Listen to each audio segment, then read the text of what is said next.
Good morning. Good morning. Salamat Saido May. I hope I pronounced that right. It's great to be here. Thank you very much for NIS for inviting me. I'm Carolyn Adams and I'm from the International Baccalaureate.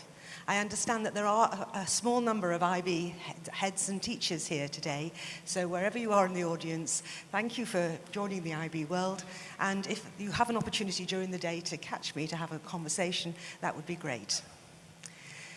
So coming from the IB, we're 50 years old next year, and listening to many of the discussions that we've had this morning and yesterday, I'm conscious of many of the things that the IB introduced 50 years ago, which were very, at the time, forward-looking.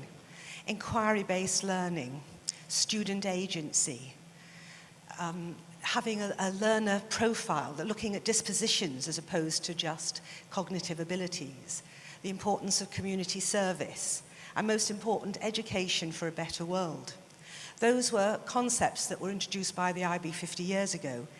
At that time, I think the IB was fairly lonely and on its own at the front, but now there's such synergy in education. I can see that the world is a different place and that the IB is part of a much bigger community of forward-looking educators, which we have here today, which is lovely to see.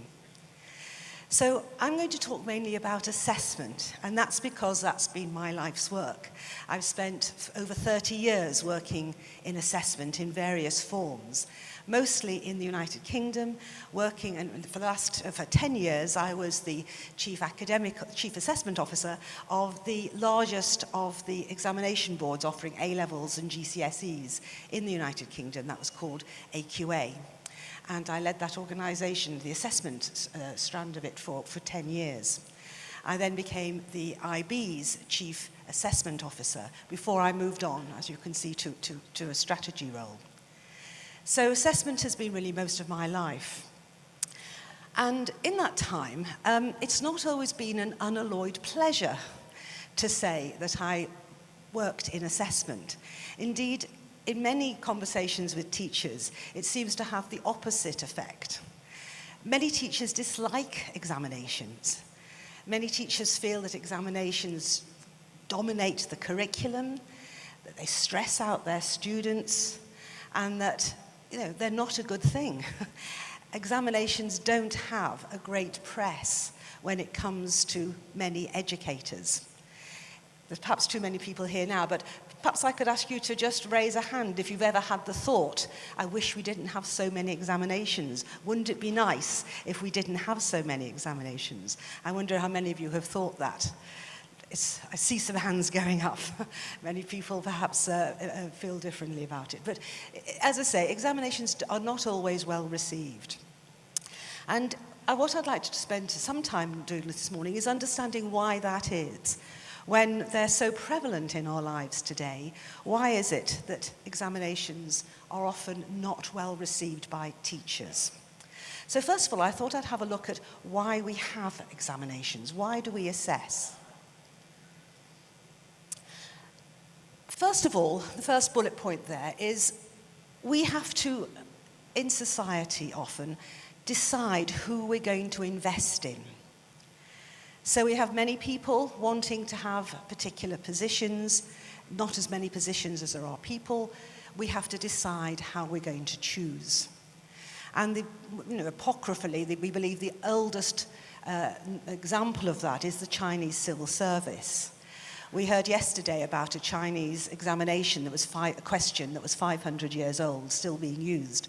That was almost certainly from the Chinese civil service examinations. These were established because the Chinese civil service was extremely prestigious occupation. Those people held great positions of authority, and in order to ensure that the best people became members of the Chinese civil service, examinations were set. And only the most successful candidates got through and got a job for life, a great job for life with prestige and authority. So lots of people wanting a job, not many jobs, and you had to choose the best to invest in. Second, probably one of the most well-known examples of examinations are the military examinations, particularly in the US. These were set up at the beginning of the 20th century, and since then, tens of millions of Americans have taken those military capacity tests, capability tests. And why not? The American government is going to invest heavily in those people. They're going to be given lethal weapons, and they need to ensure that the people understand and have the cognitive ability to follow orders, to be able to react appropriately in battle, etc., and to support their comrades. So those examinations, again, are very well known in terms of assessments to ensure that the best people go through to the particular job or training that they're looking for. We know it perhaps best in terms of university selection. Universities have more applicants than they have places. They want to ensure that the students who actually we invest in for the next few years of their lives, very expensive for a government, they want to ensure that those people will benefit from the experience. And so we set examinations to ensure that we pick the best students. So those are that's the best well-known reason for why we assess. We tend to use assessments as a general proxy for intelligence. So we might have examinations, SATs in the US or examinations here in Kazakhstan, which are in subjects, the same in GCSEs in England or A-levels. But we take those examinations, they might be in physics or history or whatever, or a language, but we take it as a proxy for general intelligence. So many employers will say, well, we want to have good A-level results, good SAT scores, and they don't mind what subject it is. What they're looking for is an assumption that if you can get good grades in some subjects, you're intelligent. And so it's taken as a proxy for general intelligence and competence. But the third reason why I assess is something that actually matters to me, and that is for social mobility. If we don't have examinations, then how do we decide who get into those prestigious universities and get the best jobs? How is that done? Well, you can only have to look before we had general public examinations. In my country, in the United Kingdom, my grandfather was a railway worker. He was a clever man, he was a self-educated man, but there was no way that he could have gone to university. He didn't have the right connections. And if you didn't have the right connections in the 19th century when he grew up, you couldn't go to university. Now, if my grandfather had his time again, he would be able to get qualifications and go to university. And that's where he would have been happy. He did well. He worked on the railways. He became a station master, and his station in North Wales won the best kept station of North Wales many years running. So he had a fulfilling career, but he could not have accessed higher education simply because it was a closed world. Only through public examinations can that world be opened to everybody who has the requisite grades. It is a meritocracy which allows social mobility. So if those are the reasons why we have assessment, they all seem good reasons, why is it then that assessment has a bad name? And one of the reasons, I think, might be that we use examinations for purposes other than those. So if we look under the second lot of bullet points, evaluation, teachers use the results of examinations to check about their teaching methodology. They use it as an evaluation, again, for teaching and learning. So if the children have done well in examinations, they feel they've taught them well. If they haven't, they sort of question their teaching. Looking at the bottom one, more importantly, heads use those examination results to evaluate the quality of their teachers and feel that if their teachers have got good results, then they're good teachers, and vice versa. Perhaps beginning to understand now why many teachers dislike examinations. And also governments and we all know this, governments use the outcomes of assessments to establish whether their educational policies are working or not. So these examinations were not designed for those purposes, but that's what they're being used for. In the United Kingdom, teachers' pay is determined by their students' examination successes. That was not the intention of those examinations when they were set up. So we're beginning to see now some reasons why teachers might dislike examinations. And I'll explore some more in a moment. This is a quotation by the first Director General of the International Baccalaureate, a man called Alex Peterson. And he said that he wants an assessment process which is as valid as possible. It assesses the whole of a pupil, but is also reliable, in other words, marked correctly. But then he says, and that's the important bit in the next line, the process must not, by its backwash effect, distort good teaching. And I think this is the nub of why many teachers dislike examinations, particularly where those examinations really do dominate and are really important for the students, their parents. And that is that despite the richness of the curriculum, they end up teaching to the test. And if the tests are not as rich as the curriculum, then the teaching and learning is impoverished. It's commonly quoted in the United Kingdom that children ask their teachers, will this come up on the test when a new topic is touched? Will this be in my GCSE? Will it be in the A-level? If the teacher says, well, perhaps not, probably not, then the students just lose interest because they're so completely geared up to getting excellent, the best results that they can, that they really don't want to be taught something that isn't going to come up on the exam. Now, when you have that situation, then that's a serious one because education is impoverished through examinations.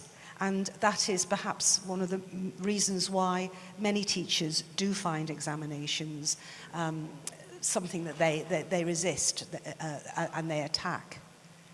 Another reason, as we've just been hearing about this morning, children find exams stressful. They have to learn a lot, they have to do all that revision, they're staying up night after night trying to learn the stuff ready for their examinations. They could do without those sorts of pressures. So for that reason as well, many teachers wish that they didn't have to have quite so many examinations for their students because they recognize the additional pressure it puts them under. But all of this is predicated on the fact that we're assessing something that we're assessing particular types of knowledge. I think everybody's familiar with various taxonomies of learning. This is the Bloom's taxonomy, which I'm sure most of you have seen before, which has the higher order skills at the top of the pyramid and the lower order skills at the bottom. The lower order skills being basically knowledge, understanding, and reaching up towards synthesis, evaluation, and creativity in terms of the higher order skills at the top.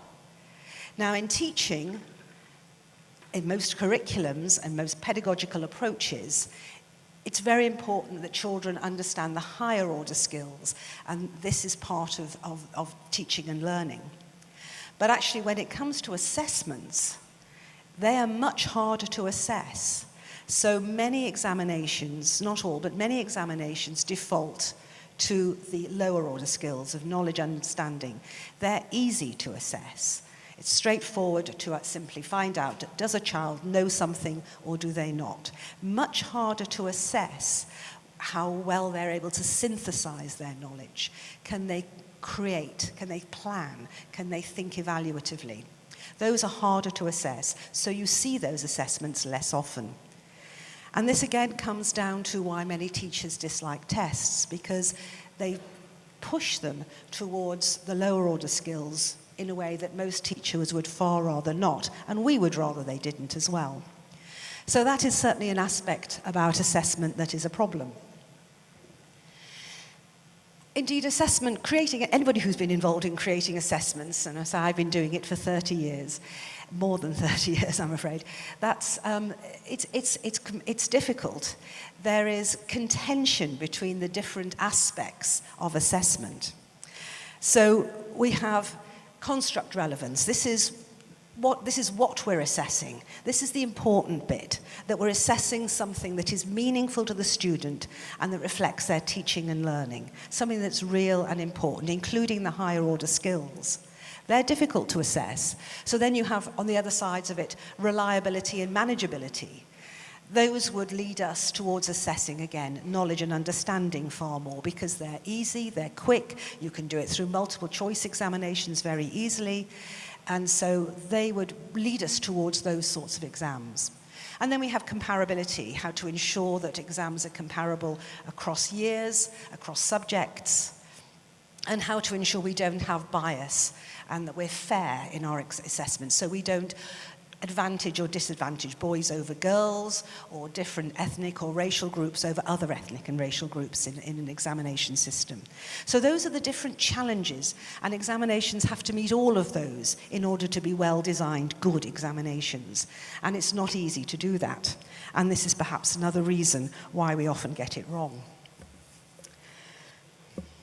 So what I'd like to look at now is, just in the last few minutes, is to look at some assessments that are new in the IB that we've introduced recently, and which we hope will meet those many contentions about examinations. So we had a program, the middle years program, which ended at age 16, and in which there was no formal summative assessment at the end of it. But many of our schools worldwide said that they wished to have these assessments. Parents wanted them, governments wanted them. So we decided we would introduce them. This was a few years ago. But we thought, in doing this, let's make these examinations as good as we possibly can. Let's devise something new, which is as excellent as we can make it, take into account everything we know about assessments. So, first of all, we thought, well, we're talking the second decade of the 21st century. These examinations must be on screen, online, rather than on paper. Creating new examinations now, surely that is how students learn. So the construct relevance is greater because we're assessing students in the way that they are learning. We thought we want to have a positive backwash effect. So Alex Peterson talked about the negative backwash effect, distorting good teaching. We want these examinations to have a positive backwash effect. That is, if teachers do teach to the test, their teaching will be better than if they don't, so that the examinations will encourage and promote good teaching. That's a hard one, but that's a challenge we set ourselves. We had them with the International Baccalaureate, so they had to be based on international mindedness and intercultural understanding. That goes without saying, looking at global contexts. We wanted the examinations to be not content-based. The middle years program in the IB is a framework rather than a content domain. Teachers decide their own content within the framework. So they were going to be concept-based without being actually based on content itself. And that's quite difficult if you think about setting examinations where you can't assume that students have a set domain of knowledge. That they have learned. We can only understand that they've studied concepts. So we also said that we wanted them to be interdisciplinary. We all know, I quite agree with the speaker yesterday who said they dislike the term 21st century skills. I do too. But one of the things we are definitely looking at is, in a world today which is complex, we really do need to bring students to understand and bring together their knowledge in different subject disciplines. That they need to understand that physics is related to languages, it is related to history, it is related to the social sciences. They're all connected, and they have to make those connections. So we have a compulsory interdisciplinary element to the middle years assessments as well. So what I'd like to do now is just show for just a couple of minutes an example of one of our new middle years programmes assessments, which are, as I say, on screen, designed for 16-year-olds. Because they are all on screen, we are able to introduce rich media, so we have video in them. Remember that there is no content domain in the middle years programmes, so we have to give students some knowledge in order for them to answer questions. The other thing that we thought, wouldn't that be great about an assessment, is if students actually learned something from the test itself. How many tests can do that? But we really wanted to try and understand that if we could make the test actually give something back to the students so they learned something from it. So I'll show you now a mathematics example from last year's examination for you to decide on whether we have met the challenges we set ourselves.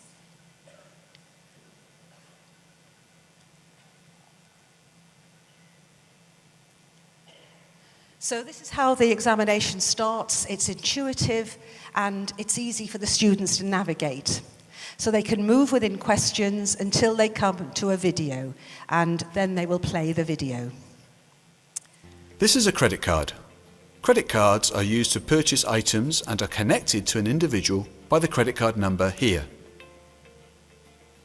Credit card machine readers check the validity of the credit card number using a special set of steps called the Loon algorithm. The Loon algorithm validity check is made following these steps. A. Double every second digit starting with the first digit from the left. B. If the double digit is a 2-digit number, add the 2 digits together and write down the result.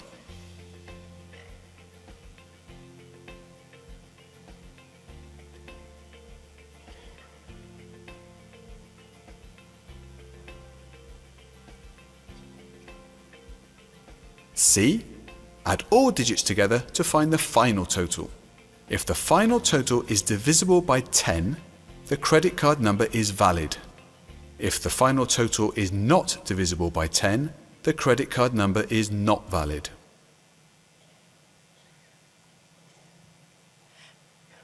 So that was the video that the students watched. And then they have to go through and answer the questions. So they've learned something that they probably didn't know. They have some simple arithmetic questions first, just to make sure they've understood the concept of how credit cards are validated. And then they move on to more complex mathematical questions, but based on the knowledge that they've gained in the examination itself. As you see, these are the questions becoming increasingly higher order skills as they go through the questions. I'll let you read these for yourselves.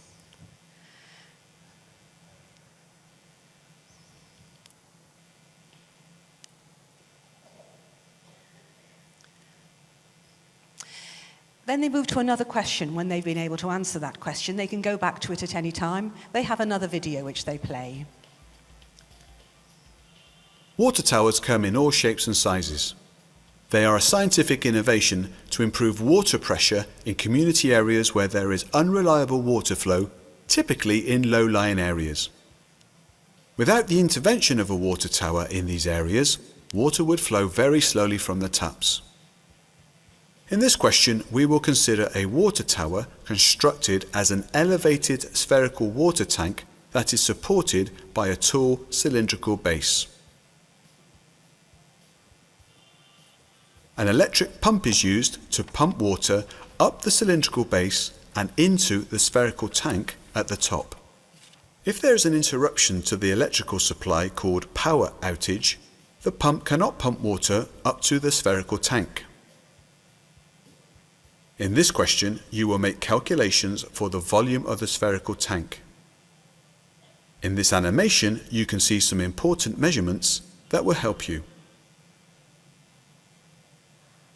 You will consider the implications of a power outage and make calculations to find out how much time a typical community will have until the water tank is empty. You should outline guidelines for the community to conserve water in order to extend time in which the community will maintain an essential water supply.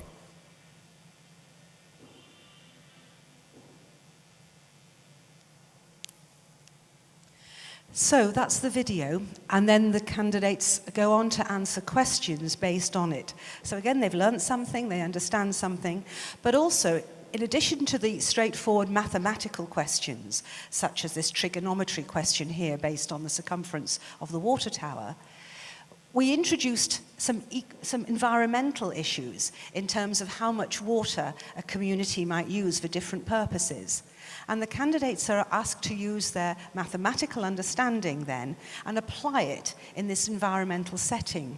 So this question here asks them to decide if there is a power outage, if their water supply is diminishing, how should they advise the community in terms of what they should what they should not use, which is the best of those areas that they should turn off in order to preserve the water. I'll move on from here because there isn't time to show the rest of it. So even that brief introduction, I hope, has indicated that you can assess higher order skills. You can assess in an examination subject matter that the candidate hasn't actually had to sit late into the night revising, just learning lots of facts. And that, we hope, will help the students' well-being in terms of the pressures of examinations.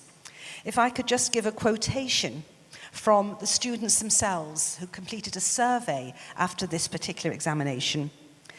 One of them said, "The examinations focus on practical application of what we learned, instead of how well you remember the knowledge." So they didn't have to have remembered and learned so much. They still have to have knowledge, but it's not just learning and the pressures that that creates. And the second one is my favorite. It said, "You don't need to study the content as much as you have been. Focus on changing the way you think." And I think if we can do that in our assessments, just like we do it in our examinations, then assessments are actually doing justice to the work of teachers, to the work that we do in education. They're not assessing one thing and teaching another. We're actually working assessment and pedagogy in harmony. So I think I'd like to finish on that note, and because we have slightly overrun, and I'll be happy to take any questions from anybody about these assessments anytime over the course of the day. Thank you very much indeed.